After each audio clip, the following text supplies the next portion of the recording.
So let's talk about employee onboarding and, discuss some best practices around that.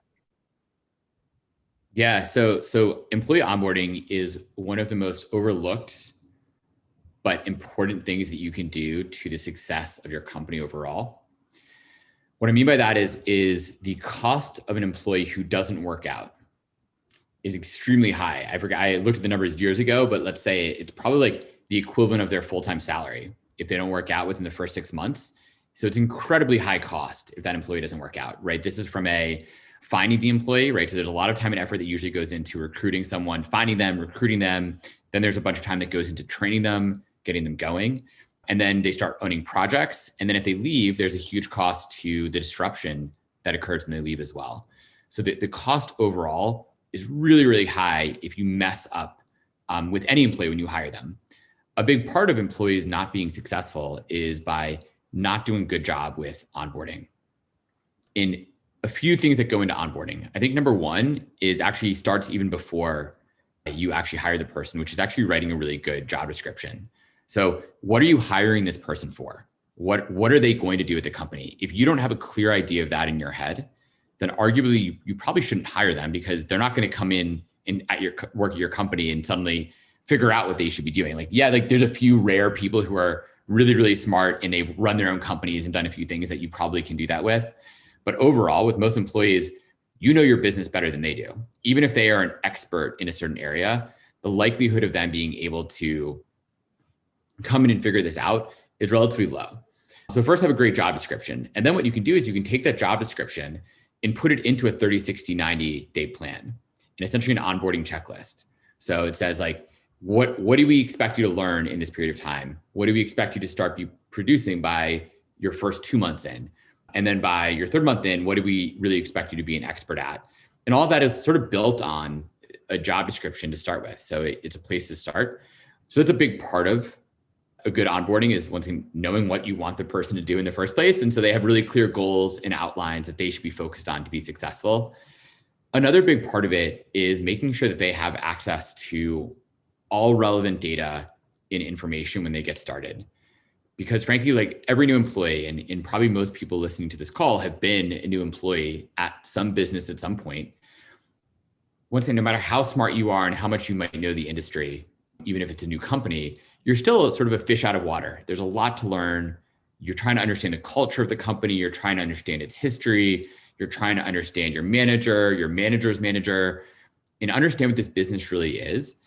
And if the manager and the team can make it easier for that employee to get started quickly and really hit the ground running with all this new information, it might be overwhelming, but I'd rather be overwhelmed by information about learning about the company than any alternative, which is like, no one's giving me any data. I don't know anything. I have to go like nag my manager, which I'm embarrassed to do. So then nag some other person in the company, which is also maybe embarrassing. And I don't know if there's weird politics and dynamics, like, hey, I don't understand. I have this stupid question and I don't understand it.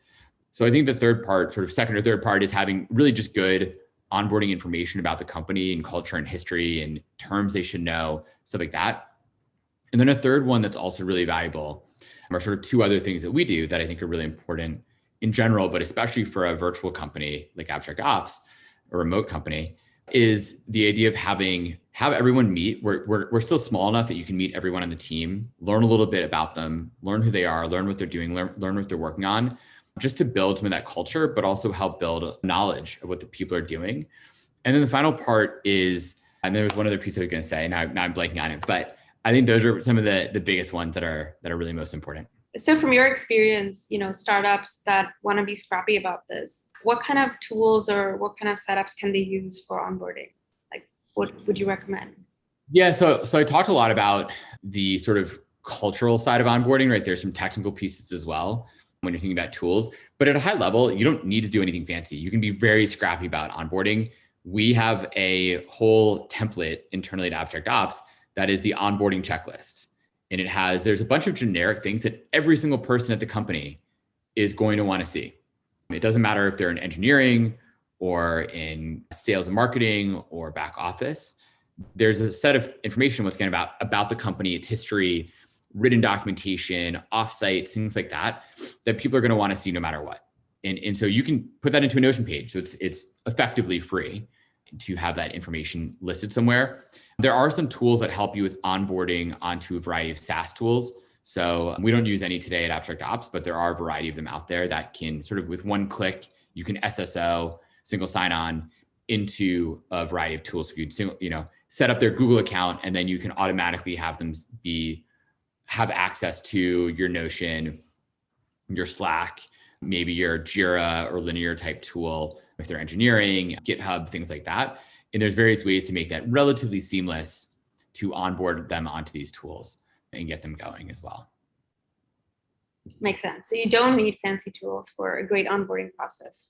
No, a great onboarding process is not about the tools as much as it is about the information you're providing, the organization that you have, in the way that you present yourself and the company to start with. Since I think I'm a big believer that first impressions do have a real impact on folks. And the first impression your employees are going to have, their very first impression, of course, is the interview process. So how well organized was the interview process? How responsive were the people you were talking to? How much of a clear game plan did they have for the role itself? But then the next big thing is like their first day. Are they provided with all the information they need? Are they already pre-logged into all the various software tools they need to have? Do they have a laptop? Maybe if you have swag and things like that you give your employees, do they have access to various swag and the cool things that kind of what's going to help build a little bit that camaraderie in culture to get them started and really make them feel like they are a valued member of the team? Yeah, absolutely. And earlier you touched about, onboarding for especially a remote or virtual setup. Meetings is one thing. Is there anything else that startups should consider as part of their onboarding process for this? Yeah, beyond making sure that folks have all this key information to get started, there aren't major things I don't think that you need to have. Like obviously you need to be culturally aware and you need to have plans in place for, hey, how do you deal with people in different cultures and different societies and vacation policies that they have? How do you know what time off they should have or when are they going to be available? And make sure you've given that some thought. Now, maybe you can figure it out on the fly, even with that employee. If you hire a new employee in a different region or location, figure it out with them, but be transparent.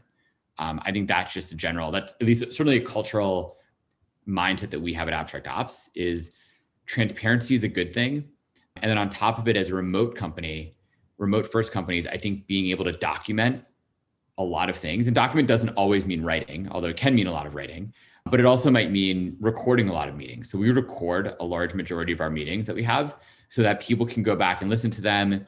When you're dealing with people who are working from all over the globe, English might not even be their first language. So if you can record it, and then you also, I know in this case, you have a note-taking app as an example that's running right now, Sachi, but you can also do closed captioning to actually just transcribe the entire meeting. Value in that for people who don't, once again, English isn't their first language. So being culturally aware when you're hiring a global team can lead to real value in that person feeling like they can onboard quickly, start doing their job well. Because once again, like if they don't have the information, or if they're having even trouble understanding you as a team, that can very quickly lead to a point where they aren't doing their job well. Mm-hmm. Not because they don't want to do the job well or because they weren't qualified, but because they just don't have the right information to be successful. And if they start doing their job poorly, then managers get frustrated, and then that person ends up churning out of the business. And you have all these costs associated with it that can solely be traced back to the fact that you maybe just didn't provide the right information to them to even become a success. Yes, agreed completely. And I think one other thing that, from my personal experience, working at AbstractOps, first full remote setup for me is, having social inclusion as part of onboarding. So when you have new team members join, you have them meet the rest of the team, do one-on-one calls, have social Slack channels, have social meetings to kind of have that, water cooler culture and make the entrance more welcoming and comfortable. So I really appreciated that. So wanted to call that out. Well, thank you. And as you well know, and I think this is something that all companies should think about too, a good onboarding process today doesn't mean it can't be better, right? So we also have the mindset of sort of Kaizen, which is sort of continuous improvement. And how do we continuously improve what we're doing at AbstractOps on a regular basis? So literally right now, some of our newest team members, we ask every new team member when they start, hey, can you think through your onboarding process? Like, you're only going to go through this onboarding process once. You only have fresh eyes on it today. So what can we have done better? How do we make this better? And literally, don't go tell me directly. Go make the improvement. Literally go into our onboarding checklist and update it. And actually, literally, I was looking at it yesterday for a new employee who's starting. In our new team, we have some new team members start over the past few months. They've made a massive number of updates and changes, and it's amazing. And I didn't know that I needed this. It didn't need to go through me. I didn't want to be a bottleneck. And I hope the new people who start as well at AbstractOps in the next few weeks will be able to continue to update that. And it's a constant improvement. It's never going to be perfected, but having that mindset that we're going to keep improving this and making this process better will hopefully once again lead to higher long-term teammate kind of retention. So keeping a really cohesive big team of people who stick around a long time because they're happy, stick around a long time because they're successful in their jobs. And they're successful in their jobs because they have the right support and information and clarity around the goals that they're supposed to achieve that enables them to achieve at their highest level.